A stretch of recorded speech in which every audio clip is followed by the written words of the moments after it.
예수님을 살펴봤습니다.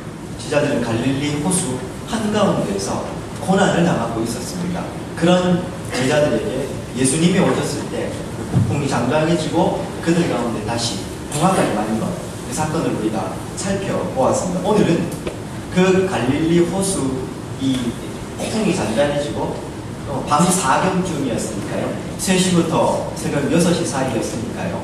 그리고 그 폭풍이 잠잠해지고 가까이 이제 배를 대고 넘어갔으니 이튿날이 될 겁니다. 이튿날에 벌어지는 사건이 53절부터 나오고 있습니다. 사실은 오늘 본문이 굉장히 짧게 기록되어 있습니다. 그리고 자세하게도 이야기하지 않고요. 그냥 예수님께서 건너편 마을에 가셨는데 거기서 많은 병자들이 나왔고 예수님 그들을 다 고치셨다. 이렇게 그냥 본문이 끝나고 있습니다. 그런데 우리가 조금만 상상력을 가지고 오늘 이 53절부터 56절을 읽어보면 이 짧은 문장들 속에 굉장히 많은 사건이 일어났음을 짐작해 볼 수 있습니다. 사실은 오늘 본문을요, 병행 구절인 마태복음 14장 34절 이하에서도 자막 좀 띄워주시겠습니까? 거기에도 보시면 오히려 마태복음에서는 이 마가복음보다 더 짧게 기록하고 있습니다. 이렇게 기록합니다. 그들이 건너가 게네사렛 땅에 이르니 그곳 사람들이 예수신 줄 알고 그 근방에 두루 통지하여 모든 병자들을 예수께 데리고 와서 다만 예수의 옷자락이라도 손을 대게 하시기를 간구하니 손을 대는 자는 다 나음을 얻으니라 라고 얘기하면서 마태는 오히려 더 짧게 이 본문을 기록을 하고 있습니다. 원래 이 4복음서 중에서 4개의 복음서 중에서 제일 먼저 기록된 게 제가 4복음서 중에서 뭐가 제일 먼저 기록됐다고 말씀드렸습니까? 마가복음이었습니다. 그리고 이 마가복음에서 살이 좀 붙고 하면서 공관복음이라고 해서 마태, 마가, 누가복음이 쓰여졌고요. 같은 관점이지만 마가복음이 그 중에서 제일 먼저 쓰여졌고 요한복음은 좀 후대에 이 공관복음 3개의 복음서에 없는 내용들 중에서 예수님이 하셨던 주로 말, 설교들을 중심으로 해서 보충해서 적고 있는 겁니다. 그래서 당연히 요한복음 같은 경우는 예수 안 믿는 사람의 대상이 아니라 예수 믿는 학회 가운데 있었던 성도들을 대상으로 하고 있었기 때문에 복음서지만 조금 내용이 다른 겁니다. 즉 가장 짧게 기록되고 가장 간단하게 기록됐다는 이 마가복음에 오히려 이 마태복음이 더 짧게 기록하고 있다는 것은 오늘 본문의 사건이 그다지 성경 가운데서 이 비중 있게 기록되지는 않았다. 뭐 그렇게 보셔도 됩니다. 사실은 이 오늘 본문은 예수님께서 우리의 삶에 우리 인생의 참된 치료자 되신다는 것, 그것을 조금 더 강조하기 위해서 일종의 부연 설명하기 위해서 예수님이 이렇게 큰 사역, 이렇게 큰 사역을 하셨는데 그리고 사실은 이런 사역을 요 2가지 일에만 하신 게 아니라 다른 곳에서도 많이 하셨습니다. 이렇게 한 문장 더 덧붙이는 것 정도로 의미를 좀 부여하고 있습니다. 학자들에 의하면. 사실은 7장으로 넘어가면서요, 이 53절부터 56절을 그냥 간략하게 그냥 저도 설명만 하고 넘어가서 7장에 있는 이 고르반 이야기를 본량이 굉장히 많습니다. 좀 해야 되나, 그리고 준비를 하던 중에 사실 이 53절부터 56절 짧은 이 부분이 계속해서 좀 이 설교를 준비하면서 그냥 넘어가지지가 않아서 제가 진략해서 그런 게 아니고 말씀을 준비하다 보니까 여기서 함께 좀 나누고 싶은 이야기들이 자꾸 좀 생겨나서 7장 이야기는 다음 주 좀 미루고 이 부분을 좀 같이 좀 나누면 좋겠다, 그런 생각이 좀 들었습니다. 특별히요, 오늘 이 본문에 참된 치료자 되시는 예수 그리스도, 우리는 물론 앞부분에서 마가복음 앞부분에서 예수님께서 이 사람들을 치료하시는 모습을 충분히 살펴봤습니다. 치료자 되신 하나님을 살펴봐서 굳이 강조하지 않았습니다만 동시에 우리의 삶 가운데 실제적으로 이 치료하시는 이 예수 그리스도의 은혜가 드러났는가라는 질문을 던져보면, 즉 성경에 있는 내용은 내가 알겠는데 이게 내 삶에 이루어졌는가라는 질문을 던져보면 여전히 우리에게는 주님의 성령이 필요한 것들이 참 많다는 생각이 들어서, 그래서 다시 한 번 더 좀 나눠야 되겠고, 더군다나 오늘이 12월 첫째 주일입니다. 제가 자꾸 의미를 부여합니다. 저한테는 2017년들이 굉장히 좀 이렇게 좀 역동적인 한 해였습니다. 어제 저 내일교회에 임직식이 있어가지고요. 148명이, 그중에 134명이 임직하고, 은퇴하시고 해서 총 148명이 은퇴 및 임직을 하셨는데요. 잠깐 갔다 오면서, 저는 7개월 지났는데, 그 중에 어떤 분들은, 목사님 가신 지가 벌써 7개월이 됐습니까? 하는 분도 있고요. 목사님 가신 지가 7개월밖에 안 됐습니까? 뭐 이렇게 얘기하시는 분들도 계시고, 여튼, 이 시간이 참 빨리 저는 지나가는 느낌이 있었습니다. 의미 있는, 우리가 함께 꼭 좀 사역적으로 나눌 이야기들이 2017년도 12월에 필요한 내용이다 싶은 생각이 들었습니다. 저는요, 오늘 본문을 통해서 예수님이 내 삶에 또 우리 교회에 참된 치료자가 되신다는 사실을 우리 입술로만 고백하는 게 아니라 내 마음으로 영혼으로 고백하고 삶으로 고백되어지는 은혜가 있기를, 참으로 아멘 할 수 있는 은혜가 있기를 주의 이름으로 축원드립니다. 말씀을 좀 보시겠습니까? 53절입니다. 건너가 게네사렛 땅에 이르러 대고 라고 오늘 본문이 시작하고 있습니다. 이 게네사렛 땅, 그러니까 이거 좀 많이 들어보셨죠? 그죠? 제가 지난번에 갈릴리 호수에 대해서 좀 설명을 드린 것 같은데, 이 갈릴리 호수는 몇 가지 다른 명칭으로 불린다 했습니다. 호수였지만 갈릴리 바다 이렇게 불린다고 이야기했고, 그리고 게네사렛 호수라고도 불리고, 또 디베랴 호수 이렇게도 불리고요, 또 긴네렛 호수 이렇게도 불린다 말씀을 드렸습니다. 모든 명칭을 다 아시고 그 뜻을 이해할 필요는 없지만 이게 다 똑같은 명칭이다 이렇게 이해를 하시는 건 필요할 것 같습니다. 누가복음 5장에서는 게네사렛 호수라고도 하고요, 요한복음 21장으로 가면 이 디베랴 호수다 이렇게도 이야기를 합니다. 이유가 좀 있는데, 이 갈릴리 호수 할 때 이 갈이라는 말이요, 히브리어로 둥글다 이런 뜻입니다. 갈릴리 호수 모양을 그때 제가 사진을 보여드렸는데 둥근 하프 모양을 하고 있습니다. 그래서 갈릴리 호수 혹은 갈릴리 바다 이렇게도 부르고요, 디베랴 호수 이렇게 부를 때는 헤롯 안디바, 유대를 다스렸던 헤롯 안디바가 이 로마 황제였던 디베랴에게 잘 보이기 위해서 황제의 이름을 따서 이 갈릴리 호수 한 지역에다가 이 디베랴라는 도시를 건설합니다. 알렉산드리아 이름 들어보셨죠? 황제의 이름을 따서 도시를 건축하고 혹은 그 도시 이름을 그렇게 바꾸는 것, 이게 당시에는 굉장히 흔했던 일이었습니다. 도시 하나를 건설해 놓고서는 그걸 황제에게 잘 보이기 위해서 황제의 이름을 따서 지어놓은 겁니다. 그리고 이 디베랴라는 도시가 갈릴리 지역에 로마가 다스리던 시대에는 행정적인 수도가 됩니다. 그러다 보니까요, 사람들이 디베랴라는 도시에 있는 호수였기 때문에 디베랴 호수 이렇게도 부릅니다. 게네사렛 호수는요, 키노르라는 말에서 왔다는 말씀을 드렸어요. 이 키노르는 모르셔도 됩니다. 이 키노르가요, 수금이라는 뜻입니다. 수금. 요즘은 현대에 와서는 이 히브리어로는 이 키노르가 이 바이올린이라는 의미를 가지고 있습니다만, 여튼 이 수금의 모양을 닮았기 때문에 그렇게 게네사렛 호수다 이렇게도 부르고, 구약 성경에서 보면은 또 여기를 여호수아나 열왕기서 같은 데 보시면 긴네렛이라고 표현을 하고 있습니다. 같은 명칭으로 이해하시면 됩니다. 중요한 것은 이 게네사렛, 특별히요, 호수가 둥근데 이 게네사렛이라고 불리우는 동네가 또 따로 있습니다. 즉 다시 말해서요, 이 게네사렛이라는 호수의 그 중에서도 한 지역은 게네사렛 평야지대였습니다. 남북으로 5km 정도 되고 동서로 1km 정도 되는 평야지대가 있었고, 거기를 게네사렛 평야, 그리고 그 평야 안에 게네사렛이라는 또 도시도 있습니다. 그리고 평야지대였기 때문에 사람들이 굉장히 여기 많이 밀집해서 살고 있고, 그래서 여기는 디베라라는 도시도 있고요, 또 막달라라는 도시도 있고, 또 가버나움이라는 도시도 여기에 다 모여 있었다고 이야기합니다. 유대의 역사가 요세푸스는요, 그래서 이 갈릴리 호수 중에서도 이 게네사렛 평야 지대를 일컬어서 이렇게 이야기합니다. 이곳은 자연의 야심작이라 불리울 수 있다. 그 까닭은 이곳이 근본적으로 서로 섞여 살 수 없는 식물들까지도 함께 섞여 자랄 수 있기 때문이다. 무슨 의미를 들리십니까? 그만큼 땅이 비옥하기 때문에 얘하고 얘하고는 기후도 다르고 성격도 다른데 같이 자라고 있다는 말입니다. 땅이 그만큼 비옥해서 제가 이게 이해를 못했을 텐데요. 이제 군위에 오고 나서 좀 이야기 비동량을 하다 보니까 이게 얼마나 대단한 의미라는 걸 조금 이해를 하게 되고요. 여튼 그만큼 비옥한 토지였다는 겁니다. 사진을 하나 좀 띄워주셨는데요. 보시면 저기 보이십니까? 지금 도시 이름들 파란 게 호수입니다.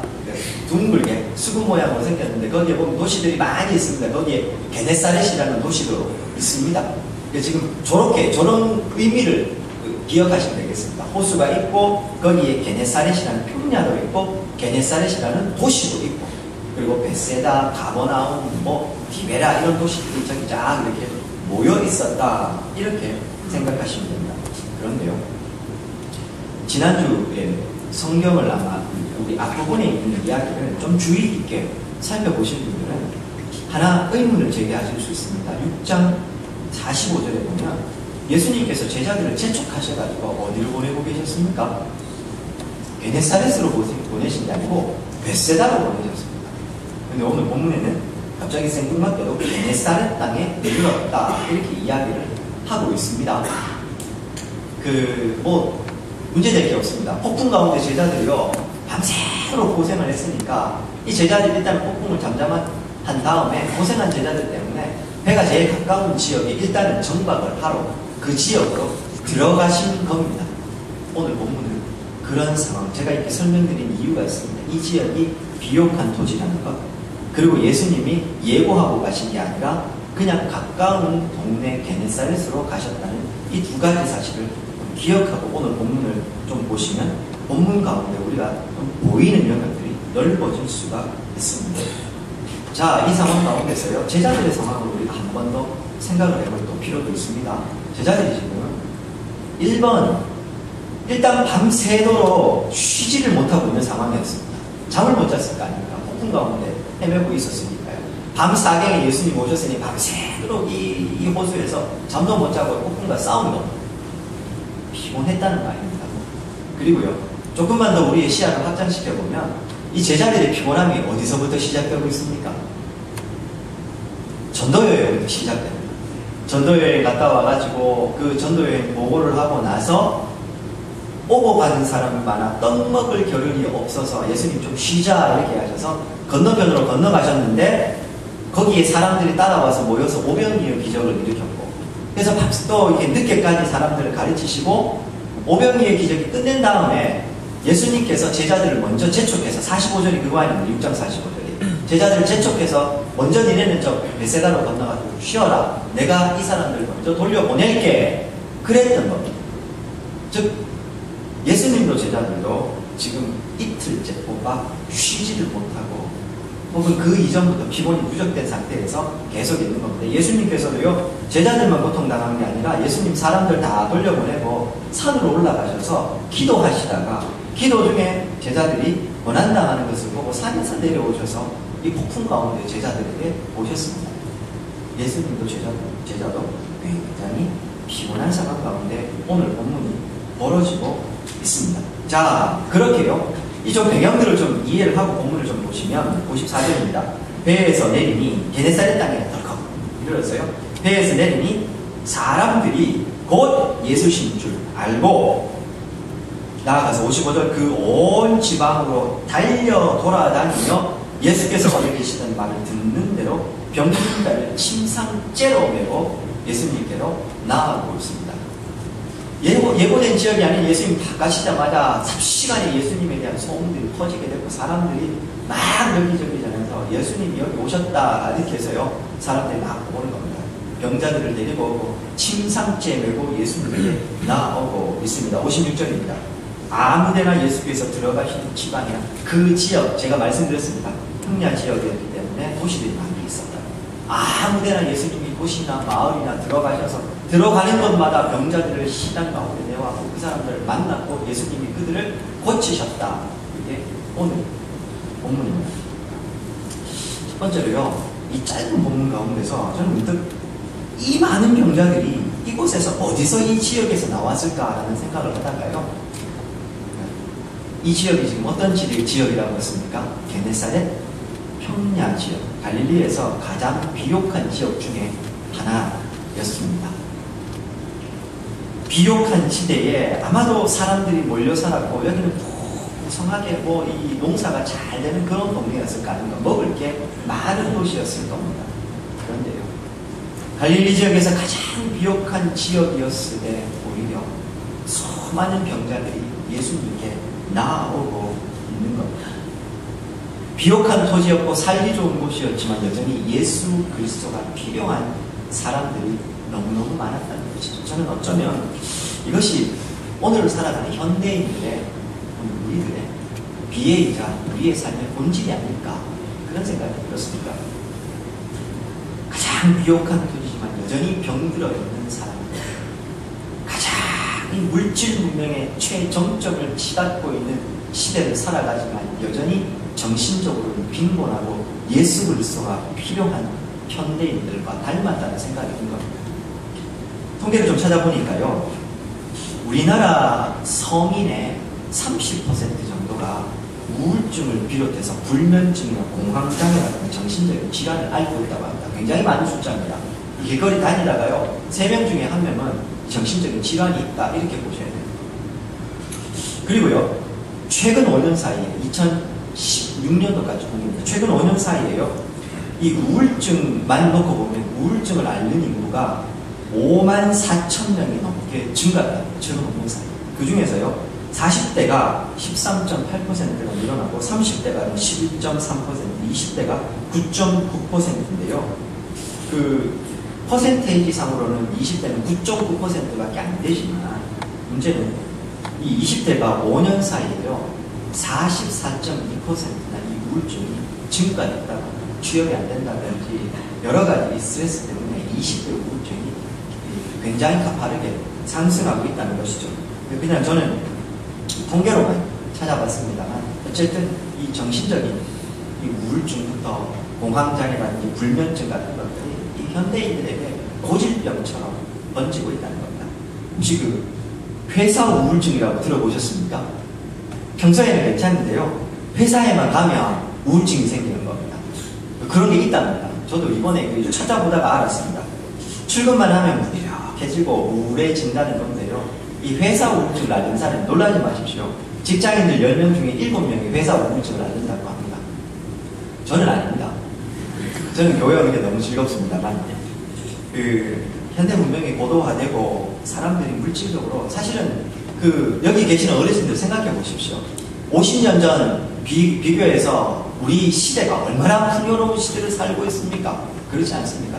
비교할 수 없는 풍요로운 시대를 살고 있지 않습니까? 문제는 그런 풍요로운 시대를 살고 있고 스마트폰 하나에 모든 세상의 정보를 다 볼 수 있는 시대를 살아가지만 오히려 현대인들은 더 외로워지고 더 마음이 빈곤해지고 더 메말라지고 있다는 게 문제입니다.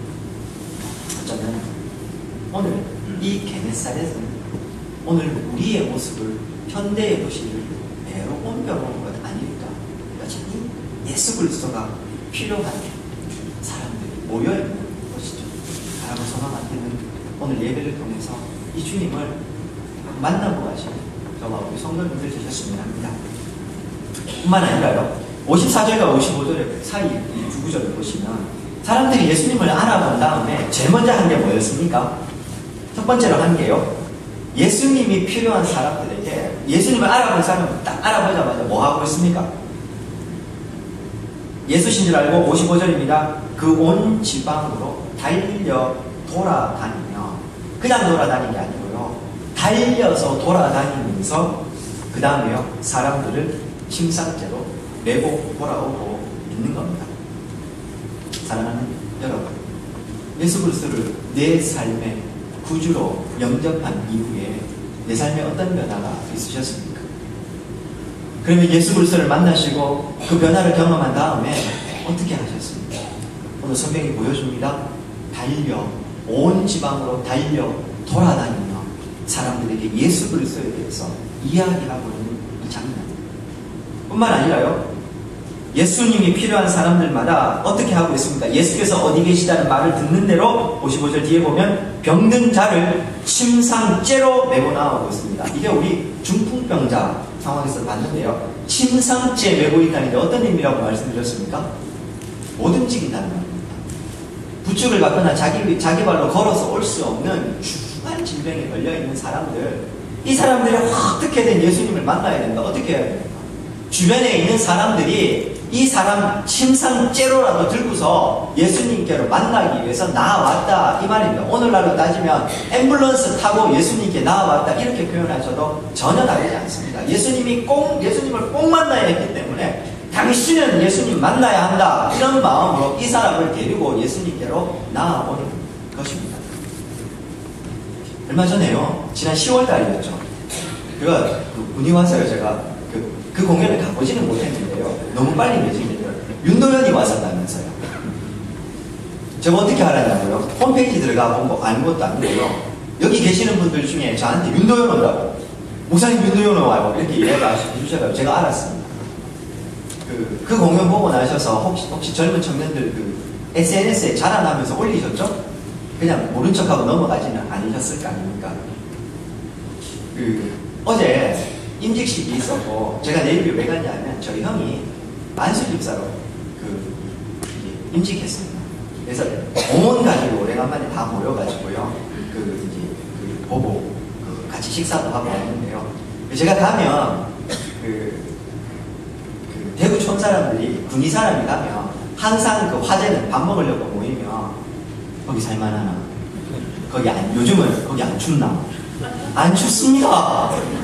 여기도 사람 사는 곳이고 오히려 따뜻하게 합니다. 오히려 목양실에 보일러 조금만 올리면 더워가지고 보일러 자꾸 끕니다, 제가. 그래서 제가 그렇게 얘기해도 안 믿어요. 추울 거라고. 거기 안 고생스럽지 않냐고.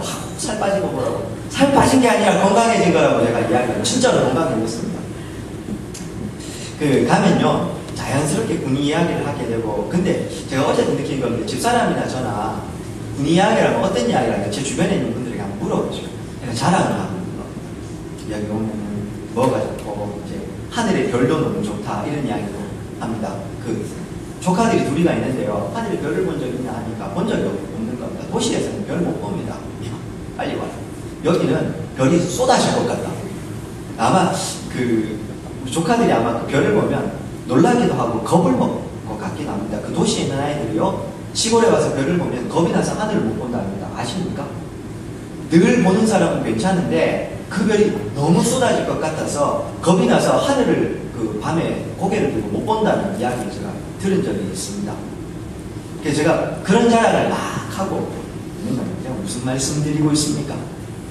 윤도현이 와도 그렇게 자랑을 하고 이렇게 좋은 동네에 와서 살아도 자랑을 하는 게 그게 인지상정이라면, 오늘 본문에서 예수 그리스도가 오신 소식을 듣고서 그 예수님을 온 지방으로 달려서 돌아다니면서 전하고 있고, 당신은 꼭 예수님 만났으면 좋겠다 이런 사람들은 그냥 침상째 데리고 이 사람을 메고서 예수님 앞으로 데리고 나아오고 있는 이 모습을 한번 보십시오.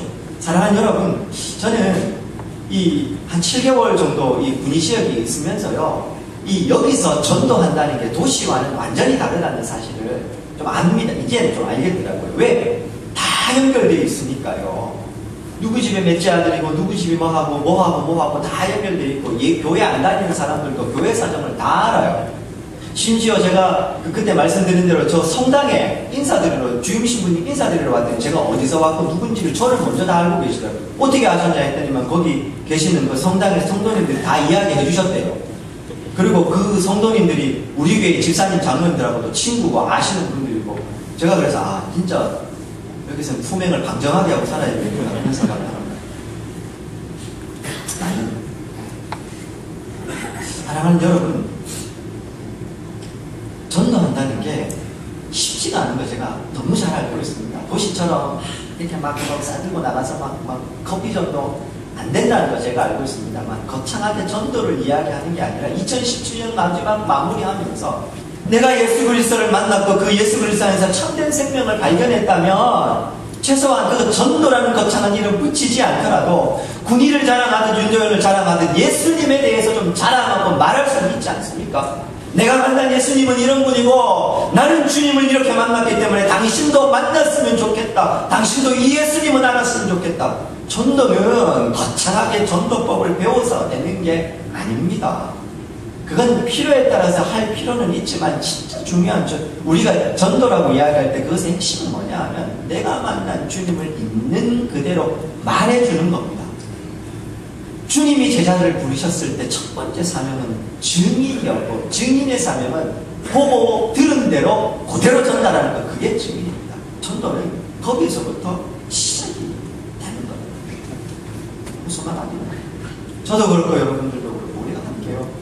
이 올해가 마무리되기 전에는 내 주변에 있는 사람들에게 한마디라도 이 주님을 좀 전하는 우리의 삶이 됐으면, 그런 우리 교회가 됐으면 하는 바람이 있습니다.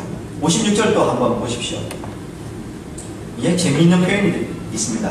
56절 시작하면서 아무데나, 예수님께서요 그 사람들을 고치셨는데 성경은 딱 한마디로 줄이고 있습니다. 아무데나, 그 어디든지 거치 닥치는 대로 사람들을 만날 수 있는 곳이면 다 가셨다, 이런 말입니다.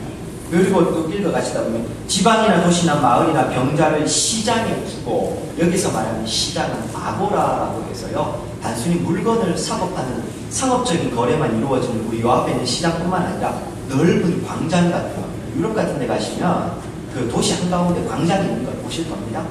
거기는 단순히 이 금전적인 상업적인 거래만 일어나는 게 아니라 사람들이 만나고 재판하기도 하고 여러 가지 모든 도시의 대소사들이 일어날 때 다 모든 사람들이 모이는 것을 이 시장 아고라라고 합니다.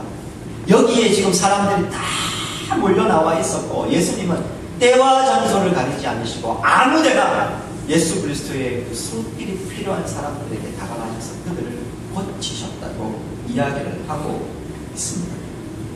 그러면 다시 말씀드리지만 예수님 피곤하셨습니다.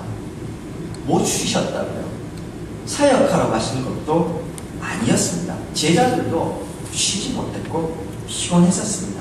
물론요, 이 마가가 이렇게 기록할 때 마가복음의 특징상 사건들을 이어가지고 곧 즉시로 이런 식으로 사건을 연결시키긴 합니다만, 그러나 우리가 병행 구절들을 살펴봐도 오늘 이 사건은 계속해서 연결되는 이 일정의 연속성 가운데서 이루어지고 있음을 보게 됩니다.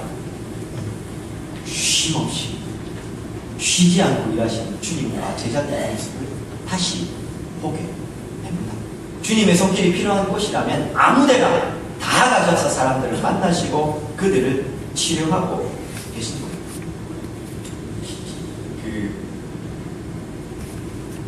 사역 지원서 이야기를 또 하려니까 좀 그렇고요. 저는 그냥 이렇게 좀 말씀드리고 싶습니다.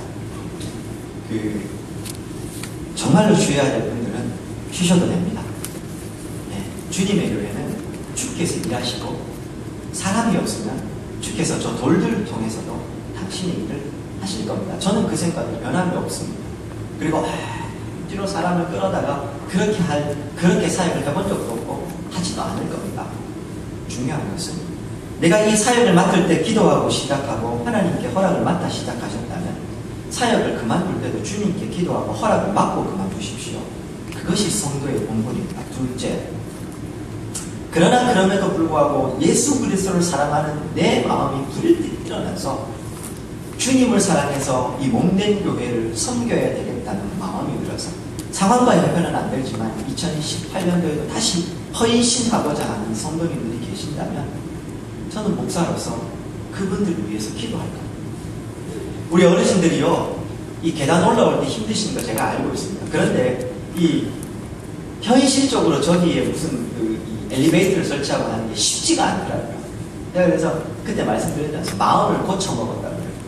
엘리베이터를 어떻게 놓을까 고민도 해야 하지만 동시에 주님, 차라리 이렇게 될 거, 우리 어르신들 다른 날은 몰라도 주일만이라도 저 계단 올라오실 때는 하나님께서 저기서 힘을 주셔가지고 아니면 천사를 대동해서라도 우리 어르신들 힘있게 저 계단을 올라올 수 있게 해주십시오. 주일 하루만큼은 계단이 힘있게 좀 올라올 수 있도록 능력을 주십시오. 그런 마음으로 저기 서 있습니다. 마찬가지입니다. 2018년도 다른 상황이 안 되고 여건이 안 되지만 주님을 사랑하는 마음으로 일하려고 마음먹은 성도님들 계시면 저는 기도할 겁니다. 하나님께서 하늘 문을 여시고 주님의 나라와 의를 위해서 수고하고 헌신한 사람들에게 주시는 특별한 은혜와 능력을 더해 주셔서 이 일들을 넉넉히 감당할 겁니다. 기쁨과 감사함으로 주님을 섬길 수 있도록 건강도 주시고 시간도 주시고 여건도 주시고 은혜 내려 주시옵소서. 그렇게 기도할 겁니다. 특별하게 헌신한 사람들에게 특별하게 주시는 하나님의 은혜가 분명히 있습니다. 그건 우리가 경험적으로 잘 알지 않습니까? 이제 마지막 부분입니다. 56절에 보시면 모든 사람들이 나와서 제 마지막 부분 안 보여주죠. 예수께 그의 옷 가에라도 손을 대게 하시기를 간구하니, 그 다음요, 손을 대는 자는 다 성함을 얻으니라. 손을 대는 자는 왜 예수님께 손을 대었을까요? 그리고 손 대는 거 사진 하나 보여주시겠습니까? 그 예수님 마가복음 5장에 보면 12의 혈루증 앓던 여인 사건 보면서 제가 사진을 하나 보여드렸습니다. 예수님 옷가를 만질 때 저기 보이는 이 술이라고 하는데요, 옷가에 술이 있습니다. 다음 사진입니다. 예, 조술입니다. 저걸 이 여인이 잡았다, 만졌다, 이렇게 말씀을 드렸습니다. 오늘 사람들이요, 왜 예수님에게 손을 대는 자마다 아마도 이 혈루증 앓던 여인의 사건이 이 소문으로 퍼져나가겠죠. 그 여인이 예수님이 옷자락이라고 말렸더니만 다 나았더라. 그래서 사람들이 시장으로 다 몰려났고, 예수님이 지나가실 때마다 사람들이 예수님이 옷자락을 만집니다. 만지는 사람마다 다 나았다고 성경은 이야기합니다. 만지는 사람 중에는 아마도 부정한 사람도 있었을 겁니다. 혈루증 앓던 여인처럼. 그러나 그것과 상관없이 주님이 그리운 가슴들, 주님께 나와서 주의 옷자락만 만진 사람들은 오늘 본문이 이야기합니다. 손을 대는 자는 다 성함을 얻었다, 이렇게 이야기를 하고 있습니다. 특별히요, 그의 옷가에라도 손을 대게 하시기를 간구하고, 손을 대는 자는 다 성함을 얻었다 할 때 간구하다라는 말을 좀 주의해서 보셔야 돼요. 여기서 간구하다, 누군가가 와서 주님의 옷자락에 좀 손댈 수 있게 이렇게 간구하거나, 주님, 저 사람들이 주님의 은혜가 필요합니다, 주님이 지나가시고 그들에게 가시고, 그 사람들 수많은 병자들이 주님이 1대1로 만나셨으니까 다 만나지는 못하셨을 때 막 옆에서 주님의 옷자락을 붙잡고 하는 그런 일들이 있었을 겁니다. 그런 와중에 이 모든 사람들이 다 병이 낫고 있는데요, 여기서 간구하다는 말은요, 미완료 과거수, 능동입니다. 시제를 아실 필요는 없고요, 중요한 건 과거에 아직 완료되지 않은 동작들, 즉 계속해서 반복해서 하고 있는 행위들을 이야기하는 겁니다. 무슨 말입니까? 한 번, 두 번 간구하고 말았다가 아니고요, 지속적으로 계속해서 주님에게 나와서 주의 옷자락에 손대기를 사람들이 간구하고 있었다, 이 말입니다. 사랑하는 여러분, 주님의 옷자락 손대는 사람마다 오늘도 모든 사람이 다 주께서 원하시는 그 마음과 육신의 질병 낫게 하실 줄로 믿습니다. 그러나 그것이 한 번으로 그치면 안 되고, 주께 간구하되 주께 나와서 계속해서 지속적으로 주의 옷자락 만져야 됩니다. 우리가 계속해서 복음서 말씀을 통해서 주님이 고치시는 사역을 살펴보고 있습니다. 그때마다 제가 말씀드립니다. 우리 어르신들 중에서 주님의 치료하심과 주님의 이 만지심이 필요하신 분들이 있다면 오늘 이 시간 예배를 통해서 하나님을 만나는 은혜가 있고 나음을 받는 은혜가 있게 해달라고. 근데 그럼에도 불구하고 우리가 아무런 변화가 필요하지 않을 수도 있습니다. 간구하여 이루되 한 번으로 그치시면 안 되고요, 두 번, 세 번, 그래도 안 되면 네 번, 10번, 100번 주님이 나를 만지시고 만나주실 때까지 오늘 주님 앞에 나와서 그 옷자락 만져야 합니다. 그리고 오늘 본문에 있는 대로 손을 대는 자는 주께서 원하시면 다 낫게 하실 줄로 믿습니다. 라고 소망합니다. 저는 오늘 예배를 통해서도요, 우리 성도님들 마음 가운데 이 주님을 만나길 소망하시면 조금 더 잠시 기도하시는 중에요, 주님의 그 옷자락을 만지시길 원합니다. 주님이 아무데나 다가셔서 교회 예배 드릴 때도, 내가 밭에서 일을 하고 있을 때도, 직장에서 일을 하고 있을 때도, 가정에서 음식을 할 때도 아무데나 다 찾아가셔서 주님의 성질 치료가 필요한 사람들을 주께서 다 만져주실 줄로 믿습니다. 말씀을 뵙겠습니다. 신년의 표에 대해서 고민을 하고 있다, 이런 말씀을 드렸습니다. 과연 내년도 어떻게 우리 교회를 이끌어가야 될까, 이런 고민보다는 오히려 내년도에 어떤 말씀으로 우리 성도님들을 좀 섬길까에 대한 고민이 더 깊습니다. 왜냐하면 그게 결국에는 이 교회의 방향성과도 관련이 있을 거지 않겠습니까? 그러면서 제 마음은 나오는데 표가 아직 뭐 이렇게 하겠다 뭐 아직도 나온 건 없지만 그러나 마음속에 하나 명하게 되는 것은 우리의 입술로만 교회 안에서만 주일날 이 시간에만 수요일날만 새벽 기도에 그 예배드리는 그 순간만 가서 아멘 하고 기도하고 찬양하는 건 아무 의미가 없겠다 그런 생각입니다. 다시 말씀드리지만 우리가 신앙을 꼭 피워야 될 것은 교회가 아니라 내 하나님께서 나를 불러주신 일상의 삶의 현장을 우리가 기억하셨으면 좋겠다. 그런 의미에서 저는 이 내년에도 다시요 우리 성도님들이 교회 안에서 아니면 머리로만 입술로만 아멘하는 신앙이 아니라 삶으로 살아내는 아멘, 내 마음으로 직접적으로 하나님을 만나는 아멘, 그래서 손대는 자마다 다 성함을 입는 실제로 내가 경험하는 그런 신앙과 아멘이 되기를, 그런 말씀과 그런 신앙을 좀 계속해서 도전하고 같이 나눠야 되겠다 그런 생각을 하고 있습니다. 사랑하는 여러분, 하나님의 나라는 내 머릿속에 있는 게 아니라 신학 속에 있는 게 아니라 이 교회 안에만 있는 게 아니라 우리의 삶 가운데 임하고 그곳에서 우리가 삶으로 살아내는 것, 그것이 하나님의 나라입니다. 그 하나님 나라의 안에는 오늘 본문처럼 치료하는 은혜도 있고 때때로 내가 어긋난 길로 갈 때 나를 책망하시고 때로 내 마음이 위로가 필요할 때 위로하시는 은혜도 있는 겁니다. 바라고 소망하는 것입니다. 오늘 이 말씀을 통해서 아무데나 찾아가시는 이 주님을 아무데나 만나셔서 우리가 가는 곳곳이 다 하나님의 나라가 되는 주의 은혜가 있기를 소망합니다. 오늘 자막 하나 띄워주십시오. 오늘 이 구절로 말씀을 마무리합니다. 히브리서 11장 6절입니다. 믿음이 없이는 하나님을 기쁘시게 하지 못하나니 하나님께 나아가는 자는 반드시 그가 계신 것과 또한 그가 자기를 찾는 자로 상 주심이심을 믿어야 할지니라.